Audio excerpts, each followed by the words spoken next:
Hello everyone, welcome back to my channel Nishan Pandey Vlogs 23. I hope कि सबैजना सन्चै हुनुहुन्छ होला र म पनि यहाँ एकदम सबै आरामै छु। सो आज चाहिँ हाम्रो यहाँ चाहिँ के कार्यक्रम रहेको छ भन्दाखेरि चाहिँ करकटाउने कार्यक्रम रहेको छ र अहिले चाहिँ म टक्क मिरचण्डी मन्दिरमा छु। यो चाहिँ ब्याकग्राउन्ड छ, यता मन्दिर देख्न सक्नुहुन्छ। यो मूल थान हो, उता उता मन्दिर छन्। त्यही हो, आज चाहिँ त्यो पूजा सुजा रहेको छ, त्यसैको चाहिँ भ्लग हुनेवाला छ। कस्तो हुन्छ अन्तिमसम्म हेरेर साथ दिनु होला है त। ल सो पूजा भन्दा अगाडि चाहिँ यसो हामीले मन्दिर परिक्रमा गर्दैछौँ।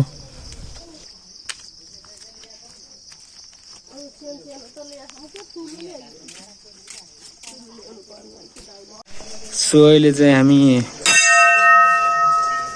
मिरचण्डीको यो मूल थानमा छौँ र अहिले चाहिँ यहाँ हाम्रो दाजुले अगरबत्ती जलाउँदैछन्, देख्न सक्नुहुन्छ।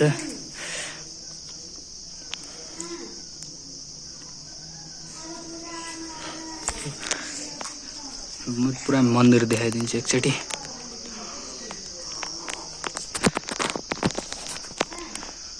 यतापट्टि बाहिर गेट अलि देखिएन।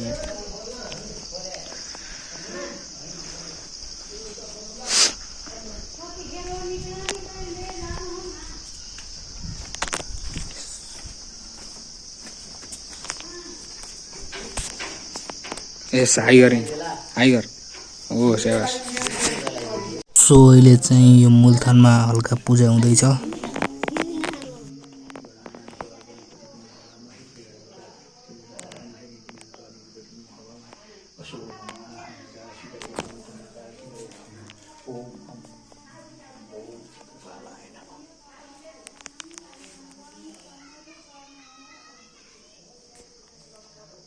सो हजुरहरूलाई चाहिँ मैले यहाँ सट्ट यो बिरगाको हाम्रो क्षेत्रपाल कालिका मन्दिरको ब्याकग्राउन्ड हजुरहरूलाई मैले स्क्रिनमा देखाइरहेको छु, हेर्न सक्नुहुन्छ। सो अहिले चाहिँ ट्याक्क लगाएर हाम्रो चाहिँ बिहा काट्न जाने कार्यक्रम भएको छ।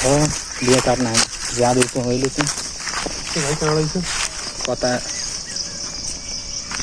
यो चाहिँ पुरा बास डाँडा यहाँबाट देखिन्छ।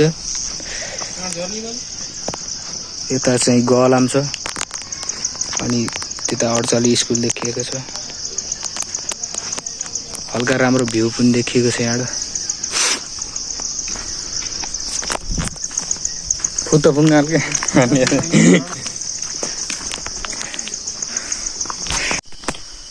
सो यस्तो जङ्गलमा चाहिँ म्यान भर्सेस वाइल्ड भएको छ भन्ने खतरा देखिँदो रहेछ। यहाँ त फोटो खिच्नु पनि बल देखिन्छ कि यहाँ त पाल्पाको सल्लाहकारी दिन्छ।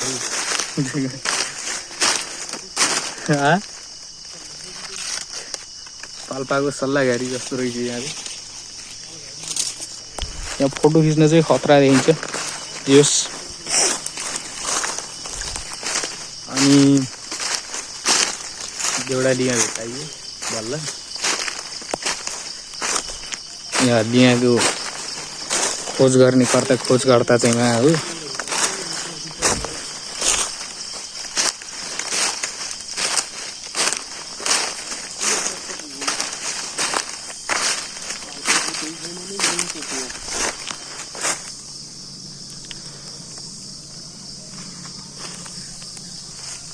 हेर्न सानो बुटा हेर यो गाईलाई बुझाएर ओ त्यो बीचमा राखेर यस्तो गर्नमा देखिएन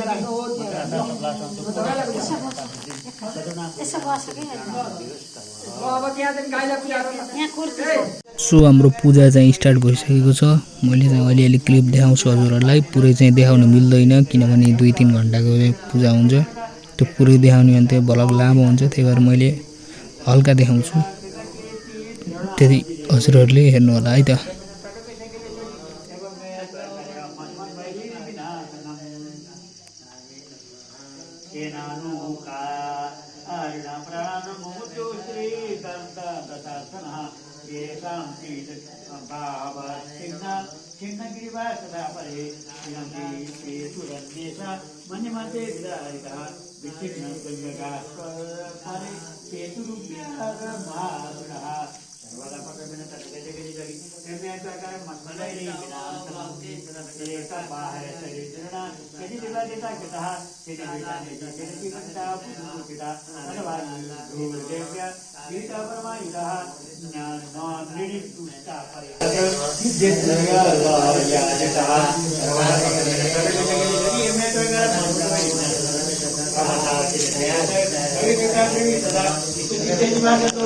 सो यता चाहिँ मैले आमाले रोटीको लागि पिठो मुस्दै हुनुहुन्छ।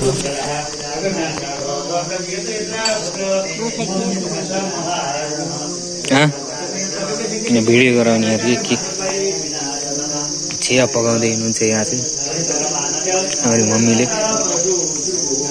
यता हाई गरिदिनु भएको छ सबैजनालाई। सो हाई गरिदिनु। आमाले पनि हाई गर्नु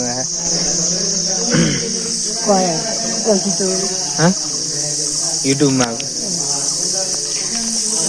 सो यो चाहिँ गेटतिरको भ्यू देख्न सक्नुहुन्छ।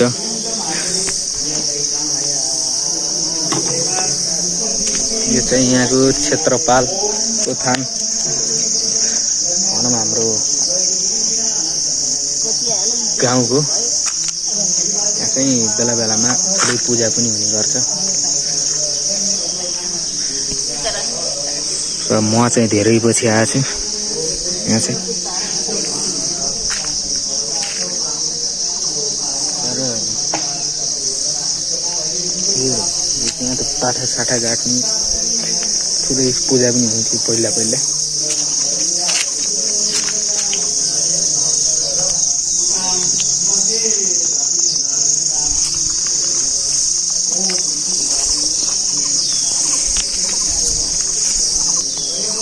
यो सो उता चाहिँ पूजा हुँदैछ। म यसको उता तान्न निस्कियो।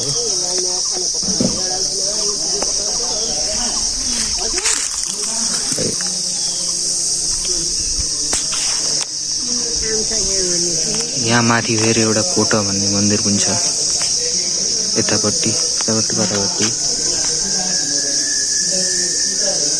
यो ठाउँको यो गाउँको नाम चाहिँ के बगैँचा हुन्छ यतातिर गाउँलाई। त्यही हो। अँधेरो आउँदो रहेछ।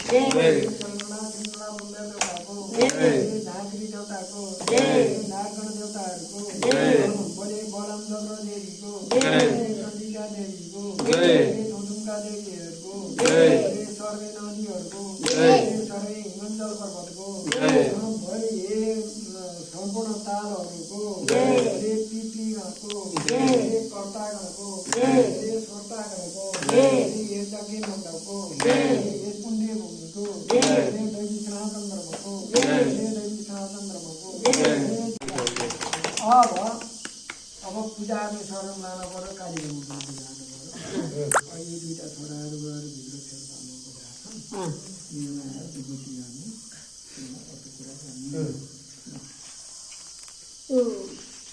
क्षेत्रपाललाई कालिकालाई भेटी। सो अहिले चाहिँ हामीले कालिकाको थानमा पूजा गर्दैछौँ। देख्न सक्नुहुन्छ अगाडितिर। ओम या देवी सर्वभूतेषु गणमेति संस्थिता नमस्तस्यै नमस्तस्यै नमस्तस्यै नमः। या देवी सर्वभूतेषु चौके रूपेण संस्थिता नमस्तस्यै नमस्तस्यै नमस्तस्यै। यहाँ हो कि यो या देवी सर्वभूतेषु चौके रूपेण संस्थिता नमस्तस्यै नमस्तस्यै नमस्तस्यै नमः। या देवी सर्वभूतेषु व्यक्ति रूपेण संस्थिता नमस्तस्यै नमस्तस्यै नमः नमः। फुल्य बिना खड्गम चक्रगजं सर्वंगभूषाधृतं नीलात्मं श्रीमत् पार्थेशकं सेवे महाकालिकं यमतो हरोकं लजो हरमदुकैतवं यहाँ एउटा फुलपाती यहाँ बेन्दाली ल हो यो ल। अब नमस्कार गर्ने भगवतलाई नमस्कार गर्ने र तिनीहरूले आइनेहरूले नमस्कार हो भैँमा डौरिनी यो पण्डितले नजानेको हो भैँमा डौरिनी र गर्ने त आफ्नो लग्नीलाई बाहेक आइमाले अरूलाई चाहिँ गर्ने नै लग्नीको अपमान हुन्छ त्यो अपमान चाहिँ हुँदा आफूलाई राम्रो हुन्छ कालिकालाई हे यहाँ यसो डौरी हुन्छ भैँमा ल अब तिमीहरू हेर उता तिमीहरूले फुल लिएर बस्ने यहाँ बाहिर आइल्यायो तिमीहरू सो हामी फेरि मूलतनमा पूजा गर्नको लागि आइएको छ अब यसो यता चाहिँ हाम्रो पूजा गर्ने कार्यक्रम हुन्छ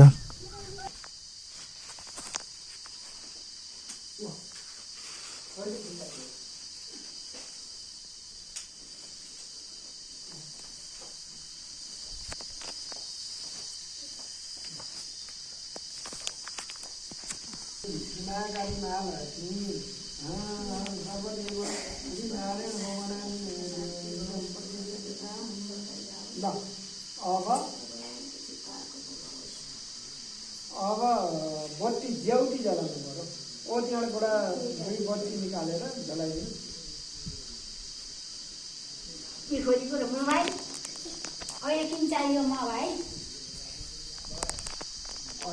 माइली पनि बोलेन अरूलाई उनी पनि भएकै छ उनीहरूलाई भनेपछि त्यो कृष्णले बनाउँछ कि यो काम गरेर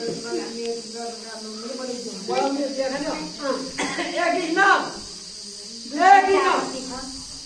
चिया खानु पर्यो कि बाबु अब कस्तो पकाउ सो पूजा चाहिँ लगभग सकियो र अहिले चाहिँ मैले यहाँ प्रसाद खान लाग्दैछु देख्न सक्नुहुन्छ प्रसाद सो प्रसाद पनि खाइयो अब यसो भोजन ग्रहण गरिदिउँ त्यसपछि चाहिँ हाम्रो घरतिर जाने कार्यक्रम हुन्छ भोजन चाहिँ हाम्रो रहेको छ साग आलुको सब्जी खाजा अनि दुईटा सेलरोटी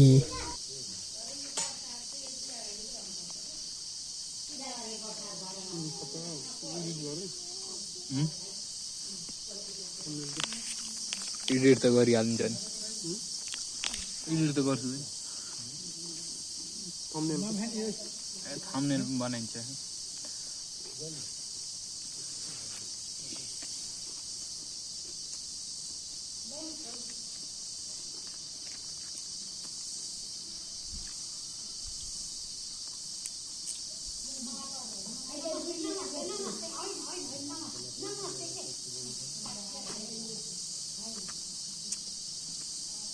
गाइस फाइनली म चाहिँ घर आइसकेँ